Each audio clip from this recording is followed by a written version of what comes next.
오늘은 창세기 45장 1절부터 15절까지의 말씀을 통해서 하나님의 은혜를 함께 나누도록 하겠습니다.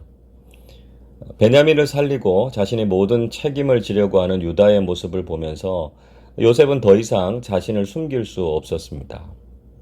형제들의 관계가 회복되고 자신도 형제들에 대한 애정과 사랑을 감출 수 없어서 요셉이 통곡하게 되죠. 요셉의 울음에는 여러 가지 의미가 내포되어 있었을 것입니다. 가족들에 대한 정과 그리움, 그동안 자신이 지내온 인생에 대한 소회, 그리고 하나님께서 베풀어 주신 은혜 같은 것들이 그를 감격하게 했습니다. 그는 총리인 자신이 우는 모습을 보이고 싶지 않아서 주변에 있는 모든 사람들을 나가라고 명령했습니다.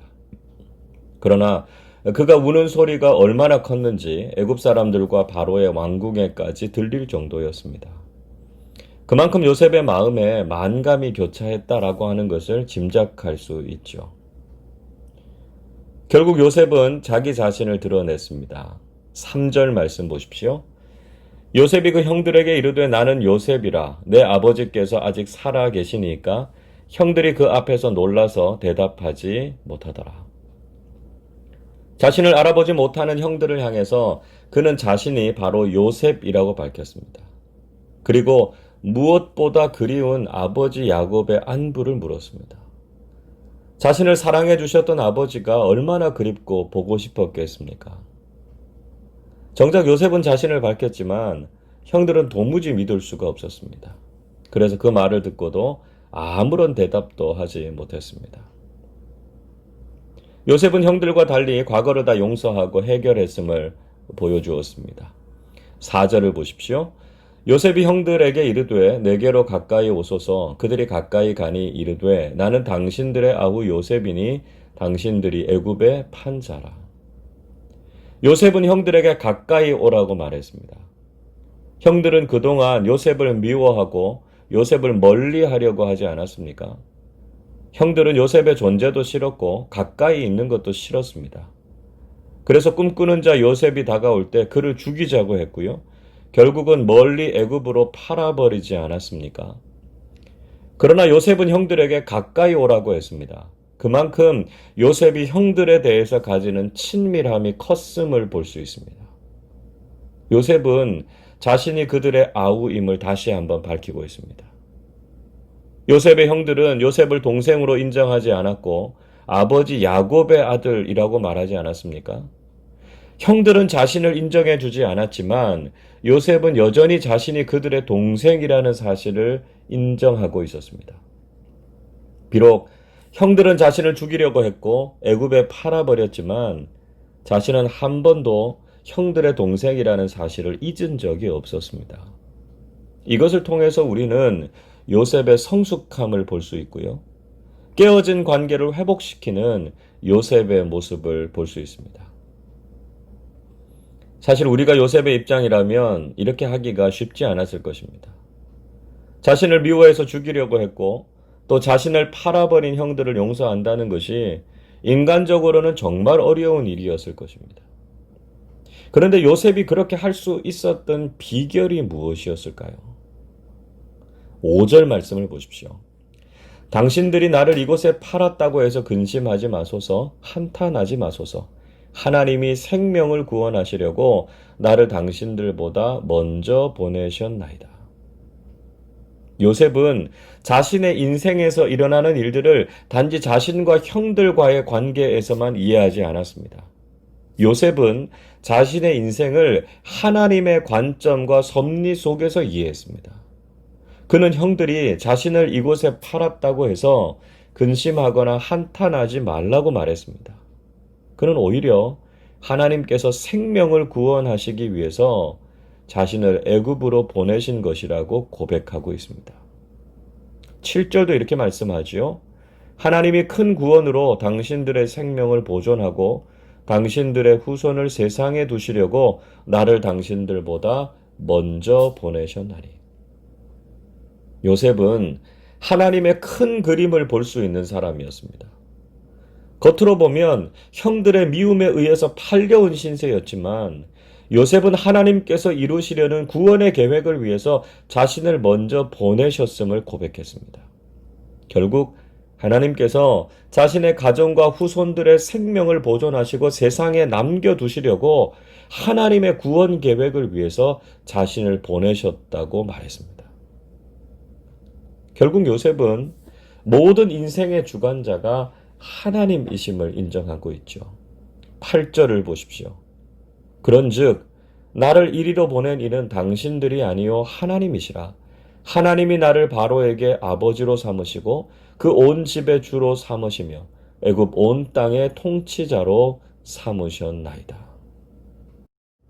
여러분, 요셉이 놀라운 고백을 하고 있지 않습니까? 자신을 애굽으로 보낸 것은 형들이 아니라 하나님이시라는 것입니다. 인간적인 관점에서 보면 당연히 형들이 자신을 판 것이었습니다. 그러나 그는 더 큰 그림, 즉 하나님의 관점에서 보니까 하나님께서 자신을 이곳으로 파송하신 것임을 깨달았습니다. 그래서 인간적인 원한이나 서러움에 빠져 있지 않았고요. 그 고난 속에서도 하나님의 선하신 뜻을 구하면서 살았습니다. 그러자 하나님께서 애굽 온 땅의 주관자와 통치자로 삼으셨다고 간증하고 있습니다. 요셉은 모든 인생과 역사 그리고 나라의 주권자가 되시는 분이 하나님이시라는 것을 분명히 고백하고 있었습니다. 우리는 왜 요셉이 형들을 용서할 수 있었고 애굽의 통치자의 위치에 오를 수 있었는지를 분명히 깨닫게 됩니다. 요셉이 단지 형들과의 관계에서만 자신의 인생을 바라보았다면 절대로 형들을 용서할 수 없었을 것입니다. 그러나 요셉은 하나님의 관점에서 그 관계를 바라보았고 그래서 그 일을 한 형들을 용서할 수 있었습니다. 우리도 지금 힘들고 어려운 관계, 또 나에게 상처와 손해를 준 관계의 문제 때문에 힘들어할 수 있습니다. 우리가 단지 그 사람과의 관계에서만 생각하면 그 관계를 회복하거나 용서하기가 어렵습니다. 그러나 하나님의 관점에서 바라보면 그 속에서 하나님의 큰 그림과 계획을 볼 수 있게 되고요. 우리도 깨어진 관계를 회복할 수 있습니다. 또 사람들 때문에 어그러진 우리의 인생도 하나님의 눈으로 바라보시기를 바랍니다. 비록 사람들의 방해와 공격이 있을지라도 하나님께서는 우리를 향해서 가지신 선하신 뜻과 큰 계획을 이루실 것입니다. 요셉을 애굽의 총리로 세우셨던 것처럼 하나님의 뜻 안에서 우리를 존귀하고 영광스러운 인생이 되게 하실 것입니다. 하나님의 큰 그림 속에서 우리의 인생을 바라보는 믿음의 사람들이 되실 수 있기를 바랍니다. 요셉은 형들에게 아버지 야곱을 빨리 모셔오도록 부탁했습니다. 9절을 보십시오. 당신들은 속히 아버지께로 올라가서 아뢰기를 아버지의 아들 요셉의 말에 하나님이 나를 애굽 전국의 주로 세우셨으니 지체 말고 내게로 내려오사 이렇게 말하고 있습니다. 그리고 가족들을 위해서 고센 땅을 준비해 두었다고도 말했습니다. 10절을 보시죠. 아버지의 아들들과 아버지의 손자들과 아버지의 양과 소와 모든 소유가 고센 땅에 머물며 나와 가깝게 하소서. 고센 땅은 나일강 하류인 비옥한 삼각주 지대에 자리한 지역이었습니다. 나일강 하류의 삼각주 지대는 워낙 비옥한 땅이었기 때문에 웬만한 가뭄이 와도 버텨낼 수 있을 정도로 기름지고 좋은 땅이었습니다. 그리고 무엇보다 요셉과 가까운 곳에 있었기 때문에 요셉이 돌보고 필요한 것을 공급해 줄 수 있는 지역이었습니다. 요셉은 이미 가족들을 만나서 애굽에 거주할 수 있도록 모든 준비를 다 하고 기다리고 있었다는 것을 알 수 있습니다. 요셉은 아버지에게로 가서 자신이 애굽에서 누리고 있는 모든 부귀 영화에 대해서 아버지께 말씀드려 달라고 부탁했습니다. 그리고 그는 자신의 친동생 베냐민을 끌어안고 울었습니다. 꿈에도 그리던 동생을 다시 만난 기쁨과 감격이 얼마나 컸겠습니까? 그리고 요셉은 형들과도 입을 맞추고 안고 울었습니다. 더 이상 요셉에게는 형들에 대한 원망이나 과거의 상처는 남아있지 않았습니다. 하나님께서 모든 것을 치유해 주셨고 그의 인생을 회복시켜 주셨습니다. 이 장면은 하나님 안에서 그 어떤 인생이라도 새로워질 수 있고 인간적으로 깨어진 모든 관계들이 회복될 수 있음을 보여주고 있습니다. 하나님께서는 우리의 모든 상처와 아픔을 치유하시고 우리의 관계와 인생을 회복시키시는 분이심을 깨닫게 해주고 계십니다. 여러분, 요셉처럼 우리도 하나님의 큰 그림을 볼 수 있어야 합니다. 그저 인간적인 관점에서 우리의 인생을 탓하거나 다른 사람들을 대해서는 안 된다는 것이죠. 우리의 인생을 향한 하나님의 크고 놀라운 계획과 섭리가 있음을 신뢰해야 합니다. 그리고 그런 믿음의 관점에서 우리의 인생을 바라보면 회복되지 못할 부분이 없고요. 용서하지 못할 부분이 없습니다. 여전히 우리의 삶에도 상처와 아픔이 있고요. 깨어진 관계 때문에 힘든 일들이 많습니다.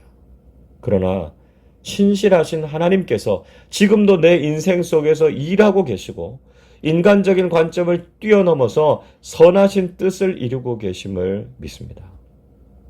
우리의 인생과 관계를 회복시키시고 우리의 삶을 아름답고 풍성하게 하시는 하나님의 은혜를 경험하시기를 주님의 이름으로 축원합니다. 기도하겠습니다. 사랑과 은혜가 한량없으신 하나님 아버지, 우리의 인생과 관계 속에서 지금도 일하고 계시고 우리를 향한 크고 놀라운 계획을 가지고 계심에 감사를 드립니다.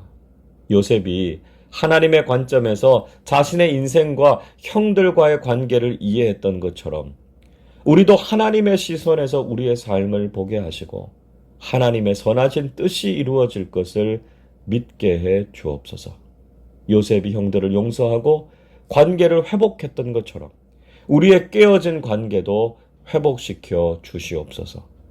하나님께서 큰 구원을 위해서 자신을 보내셨음을 요셉이 믿었던 것처럼 지금도 하나님의 구원을 위해서 우리를 보내시고 사용하고 계심을 믿고 고백하게 해 주시옵소서. 그래서 하나님의 영광과 큰 구원을 위해서 귀하게 쓰임받는 우리 모두 되게 하여 주옵소서. 감사드리며 우리 주님 예수 그리스도의 이름으로 기도하옵나이다. 아멘.